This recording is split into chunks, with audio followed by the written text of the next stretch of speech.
So coming to the management of diabetes, here in this um, class we'll see about the what are the investigations and what are the treatment modalities available for controlling the blood sugar, and this is also very important topic. You'll get both in theory as well as in the viva. So what are the investigations? As you all know, blood sugar fasting and postprandial blood sugar has to be done. Fasting lipid profile, along with that HbA1c, urine examination, ECG, fundus examination. So in diabetes, coming to treatment, you can divide into pharmacological and non-pharmacological. Non-pharmacological treatment also is very important because it helps to control and discipline their life and their food habits. So coming to lifestyle modifications, important is walking. So actually, there's for half an hour for 5 days, they are supposed to do aerobic exercise, which is very important in controlling the blood sugar and also making good and and they feel very active also. And second one is if they have the bad habits like smoking and alcohol, we are supposed to tell them and reiterate about these bad habits, not only their effect on the sugar control but other, like if you for smoking, they have higher chance for cancer. And alcohol is very well known, it can affect the pancreas, that also can increase the blood sugar level. And we have to help them, not only reiterating about the stopping these bad habits, and also to help them to how to come out of this bad habits by directing to them whether they need for smoking, whether they need nicotine replacement. So psychiatric counseling is very important. So coming to diet, if you see this pyramid, you can see the base and you can see the apex. See, the fiber containing foods is we have to consume more, and fruits and milk and all those, that eggs, all those, it comes towards the apex. Whereas this the fast food item like burgers or pizza or this or drinks, this has to be curtailed, and only the minimal amount we have to take. So usually the portion, if you take the food items, you have to that fruit should come as the 1/5. Like if you see the servings, like if you see here the servings, 6 to 11 servings consist of this fiber diet. Fruits consist of 2 to 4 servings. Vegetables 3 to 5 servings. Milk, yogurt, cheese 2 to 3 servings. Whereas other poultry constitute 2 to 3 servings. Whereas this Coke and this burger, all the fat containing foods only sparingly we are supposed to take. So coming to treatment of type 2 diabetes. So what are appropriate goal setting and dietary and exercise modifications, medications, appropriate self monitoring of the blood glucose and regular monitoring for complications and laboratory assessment of these blood sugar and complications. Coming to drug classes, we have biguanides, sulfonylureas, meglitine derivatives, alpha glucosidase inhibitors, thiazolidinediones, GLP-1 agonist, DPP-4 inhibitors, insulins, amylonomimetics, and very rarely used bile acid sequestrants and dopamine agonist. So in this slide, you can just see what are the drugs which have action on different organs. Like if you take the pramlintide, it actually delays the gastric emptying and inhibit the glucagon release. And if you see the alpha glucose inhibitors on the GI tract, inhibition of the glucose absorption and stimulation of GLP-1 release. If you take the pancreatic beta cell, where sulfonylureas, the drugs are, you know very well, it stimulates the insulin release. Same thing with meglitinides, whereas GLP-1 or DPP-4 inhibitors will do stimulation of the insulin biosynthesis, inhibition of the beta cell apoptosis, and stimulation of the beta cell differentiation. So mechanism of action control, like if you take for metformin, its action is made is on the liver, like inhibit the glucose production and increase in the hepatic insulin sensitivity.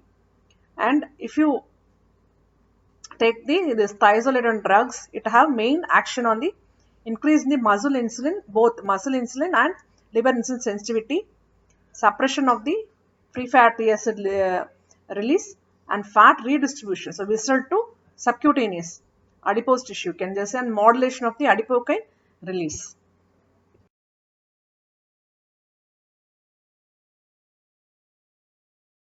So coming to sulfonylureas, the first generation chlorpropamide, second generation glipizide, glyburide and glimepiride. As it is commonly is used, these drugs are commonly prescribed because they are inexpensive and also improve the lipid profile. But common complication is weight gain, and rare they can go for severe hypoglycemia. Low is the HbA1c by 1.5%. So syndrome of inappropriate use can be caused by first generations, mainly chlorpropamide. And disulfiram reaction with alcohol. So coming to insulin secretagogues, they short acting, nataglinide and repaglinide. They are structurally different and exert their effects via different receptors, but they act by regulating ATP dependent potassium channels in pancreatic beta cells. It will lower the triglycerides also, but common cause like because it's insulin secretagogues, very well can have the complications, side effects like weight gain and hypoglycemia, and it decreases HbA1c by 0.6 to 1%.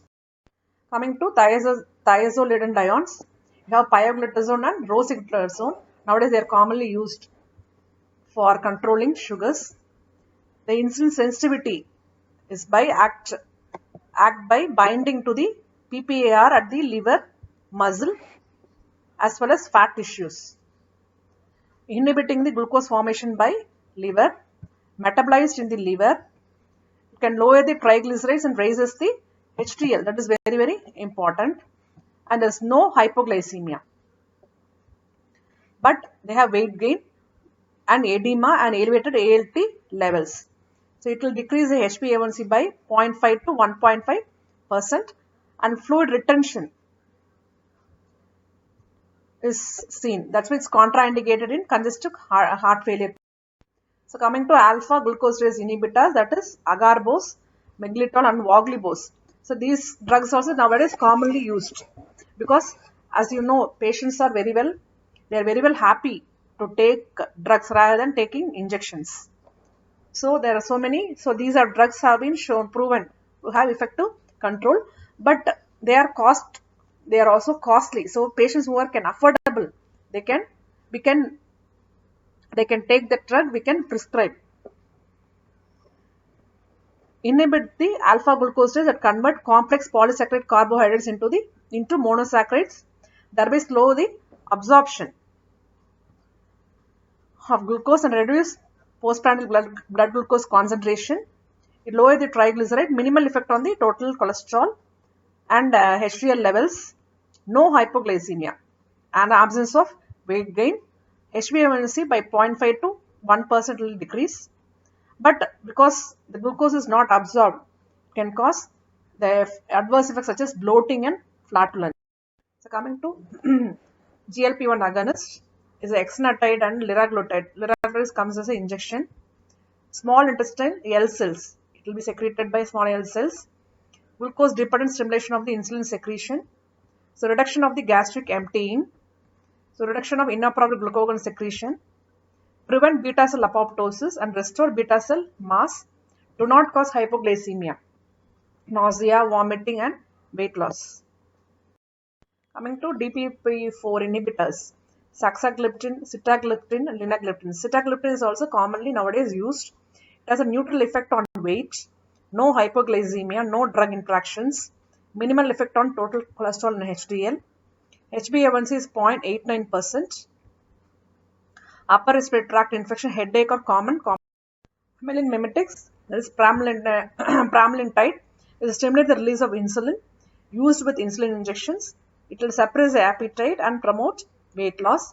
The common side effect will be hypoglycemia, nausea or vomiting, headache, redness and irritation at the injection site. Coming to bile acid sequestrants, lipid lowering agents for the treatment of hypercholesteremia also have glucose lowering effect. The bile acid sequestrant colcivalam is FDA approved as an adjuvant therapy to improve glycemic control. So coming to dopamine agonist, bromocriptine mesylate as a centrally acting dopamine 2 receptor agonist, act on circadian neural activities within the hypothalamus to reset the abnormally elevated drive for increased plasma glucose, triglyceride and free fatty acid levels in the fasting and postprandial states in the insulin resistant patients. Okay, and it's adjuvant to diet and exercise to improve glycemic control in adults with type 2 diabetes mellitus. And common side effects are nausea, fatigue, vomiting, headache and dizziness. So who discovered insulin? As you all know, Banting and Best. Coming to insulin, few words about insulin. You have different types based on their action, like rapid acting. You have insulin lispro, insulin aspart and insulin glulicin. Short acting, that is regular or otherwise called soluble insulin. Intermediate, that is NPH, isofen insulin. Long acting, that is glargine and detimer.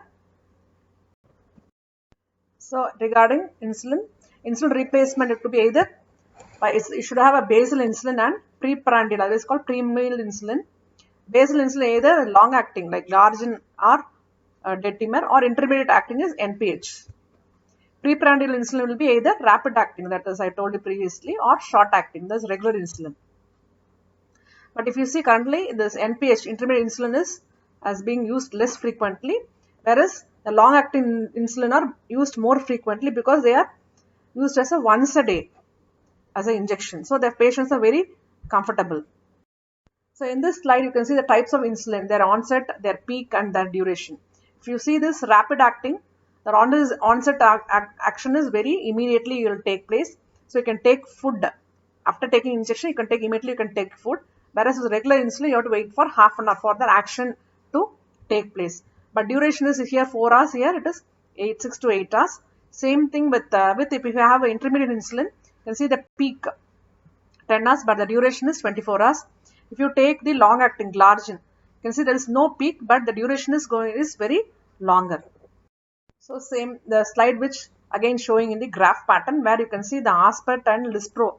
Immediately you can see there is an injection, there is a peak, and it will come down as 4 hours, whereas regular it peak later and duration is going to be little more than the rapid acting.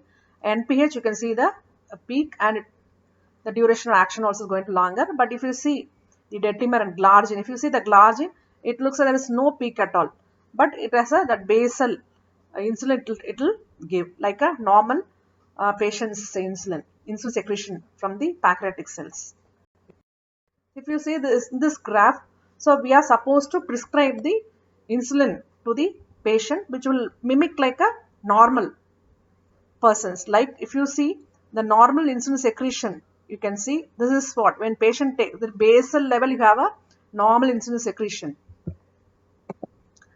This red one, you can see this a normal insulin secretion.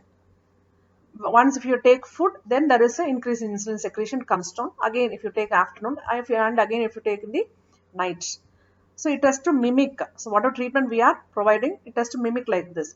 So this is for regular insulin. Regular or rapid insulin we will be giving for for the peak. So to overcome the glucose level after food. But this basal insulin, what we are giving, that intermediate acting or long acting glargine. Glargine, if you see, it can give you the basal insulin like a normal insulin secretion. So if you remember this slide, you can remember how to treat the patient with insulin. So it has to mimic like a normal insulin secretions. So what are the common insulin regimens? So you can have split or mixed, what you call mixed. So here we have NPH along with regular insulin. So we can take before breakfast. That is NPH with rapid acting or regular insulin combination, or rapid acting regular insulin before the bedtime. So idea is to reduce fasting hypoglycemia by giving the NPH later in the evening.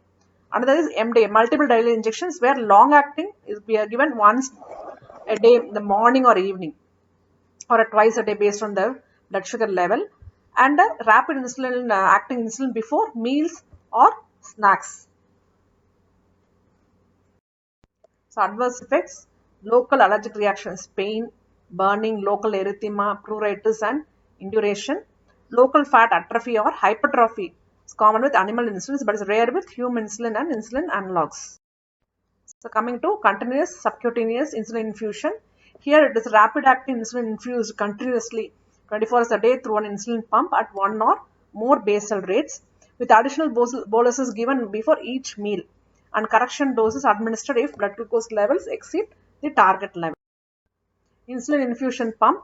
If you in this figure you can see the insulin, how the insulin get into your body. So you can see some small cassette like thing. That's an insulin pump. So it will be attached. A tiny tube called cannula is inserted under the your skin to deliver the insulin, which is not available in our country.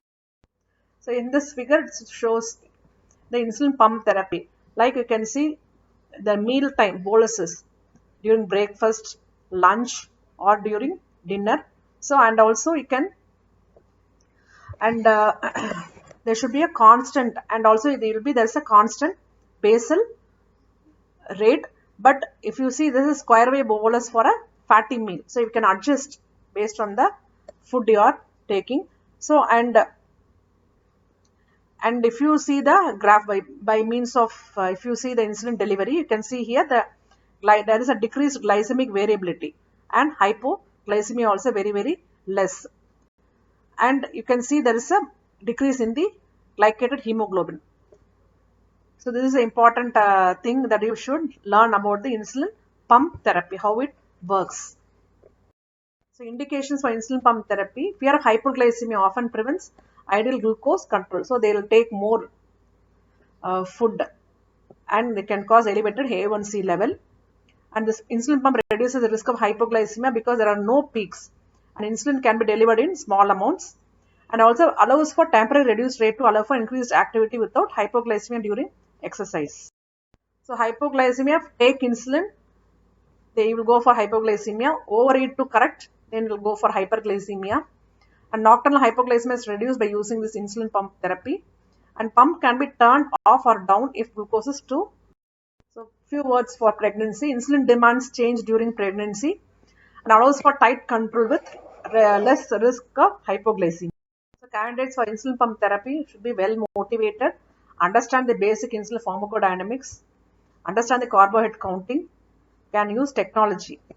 So what are the complications of insulin pump therapy? Is infection site. So site needs change every 2 to 3 days. Decay. Insulin delivery can be interrupted by twisting or knotting of the connecting tubing, inadvertent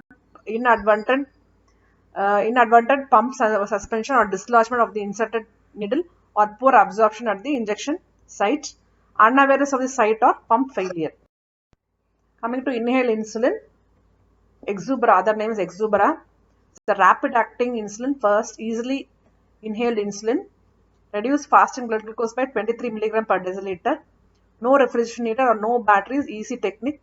Contraindicated in smokers and patients who stop smoking less than 6 months ago, and in COPD patients. HbA1c reduction is up to 1.2 to 1.4%. Respiratory adverse events. PFT should be checked. Complications of hypoglycemia and dry mouth. So coming to islet cell transplantation. So here this picture shows from the donor, healthy donor from pancreas will get the islets. Okay, and with the help of a syringe, okay, by means of through the portal vein. So it will be infused into the recipient's liver. These islet cells will release the insulin.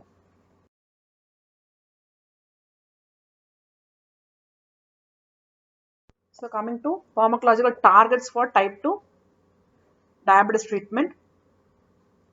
This carbohydrates intake will cause increase in glycemia, whereas which can be reduced by giving alpha glucosidase inhibitors. this sodium, this transport inhibitors, okay, which can decrease the glucose by increasing its excretion through the urinary tract. So, but the common complications will be more frequent UTI. And other drugs which can cause, like metformin, thiazolidines, new insulin sensitizer, these drugs will act on the liver to decrease the glucose release, thereby decreasing the glucose level. Whereas lipolysis, insulin, this decreased lipolysis by thiazolidines, and by by stimulating the beta cell to increase insulin secretion, here, as I told previously, sulfonylureas, okay, DPO inhibitors, GLP-1 agonists, all these things act by increasing the insulin secretion. Whereas by giving insulin, which will act on the this fatty acids, decrease in lipolysis, increase the glucose uptake and usage, and decreases the glucose release from the liver. When talking about the control of the diabetes, it has to be not only glycemic control, also the lipid control and the blood pressure control. So blood pressure done at every visit. So our target will be less than 130-80 millimeters of mercury, and common first line of drug will be AC inhibitors. So coming to lipids, fasting lipid panel at least annually. Goal should be less than 200 of total cholesterol, less than 150 for triglycerides. HDL should be more than 40 in men and 50 in women. LDL should be less than 100. But if there are cardiovascular risk factor, it should be less than 70.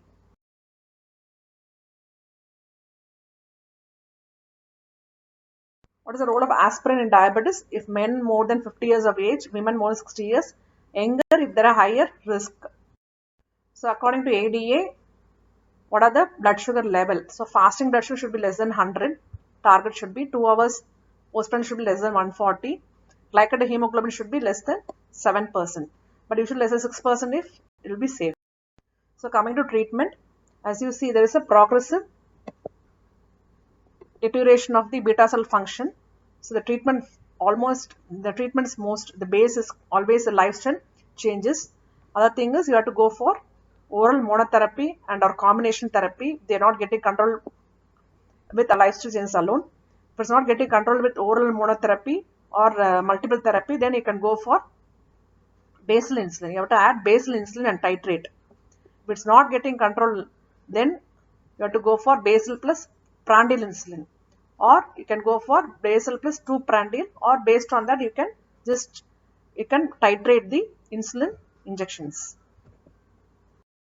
So as you all know, type 1 diabetes, to conclude, insulin deficiency, there is a reduced endogenous insulin, so definitely therapy would be insulin. So patients not able to produce insulin, so we have to give external therapy. Externally you have to supply the insulin. So hyperglycemia will be controlled. If type 2 is due to increased or decreased, but because of insulin resistance, therapy would be diet, drugs and insulin.